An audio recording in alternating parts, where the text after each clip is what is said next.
नमस्कार, मैं हूं आपके साथ अनुष्का और आप देख रहे हैं लल्लू लाल न्यूज। ताजमहल की जमीन पर नया विवाद। वक्फ, राजघराना या मंदिर, किसकी थी असल मिल्कियत? आगरा में भारत के सबसे प्रसिद्ध और विश्व धरोहरों में शुमार ताजमहल एक बार फिर चर्चा में ही, लेकिन इस बार इसकी खूबसूरती या प्रेम की निशानी होने के कारण नहीं, बल्कि इसके जमीन के मालिकाना हक को लेकर उठ रहे सवालों के चलते वक्फ संपत्तियों को लेकर देश भर में चल रही बहस के बीच अब यह सवाल भी तेज हो गया है कि आखिर ताजमहल किसकी जमीन पर बना है। क्या यह वक्फ बोर्ड की संपत्ति है, राजपूत राजघराने की थी, या फिर किसी प्राचीन मंदिर की भूमि पर बना? सदियों पुराना विवाद फिर चर्चा में। ताजमहल को लेकर इस तरह की चर्चाएं और विवाद कोई नए नहीं है। पहले भी कई बार दावा किया गया है कि यह एक शिव मंदिर था जिसे मुगल काल में तोड़कर या बदलकर ताजमहल में तब्दील कर दिया गया। कुछ लोग इसे तेजो महालय के नाम से भी जोड़ते हैं। वहीं दूसरी ओर यह भी दावा किया जाता है कि यह जमीन जयपुर के कचबहार राजघराने की थी, जिसे मुगल बादशाह शाहजहां ने अधिग्रहित किया था। वक्फ कानून की बहस ने फिर उठाए सवाल।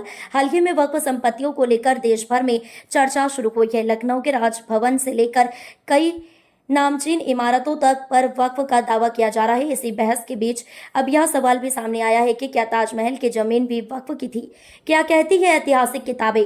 इतिहासकारों और समकालीन दस्तावेजों के माने तो ताजमहल के निर्णय से पहले यह जमीन जयपुर के राजघराने के अधीन थी। मुगल दरबारी अब्दुल हमीद लाहौरी की किताब बादशाहनामा में इसका विस्तृत उल्लेख मिलता है।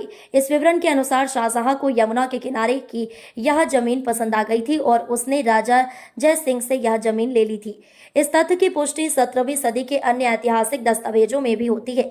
साथ ही आधुनिक इतिहासकार एबा कोच और जाइल्स टिलोटसन जैसे विद्वानों ने भी इस विवरण का समर्थन किया है। मंदिर या बाग बगीचा निर्माण से पहले क्या था? इस विवाद का दूसरा पहलू यह भी है कि ताजमहल बनने से पहले इस स्थान पर आखिर क्या था। क्या यह कोई प्राचीन शिव मंदिर था, जैसा कि कुछ समूह दावा करते हैं, या फिर यह खाली जमीन थी जिसमें कोई बाग बगीचा या अन्य साधारण संरचना थी? इस संबंध में पुख्ता ऐतिहासिक प्रमाण अभी तक सामने नहीं आए हैं। कुछ इतिहासकार मानते हैं कि यह भूमि एक सुंदर बगीचे के रूप में थी जो यमुना के किनारे स्थित थी और मुगलों के लिए रणनीतिक दृष्टि से अहम थी। ताजमहल का निर्माण और समय रेखा। ऐतिहासिक विवरणों के अनुसार ताजमहल का निर्माण कार्य 1632 में शुरू हुआ और लगभग 21 वर्षों बाद 1653 में जाकर यह भव्य स्मारक पूरी तरह बनकर तैयार हुआ।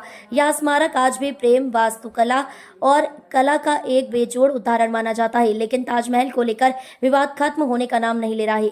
बंद पड़े कमरों से लेकर भूमिगत गलियारों तक रहस्यों की एक लंबी श्रृंखला है जो आज भी लोगों को आकर्षित करती है।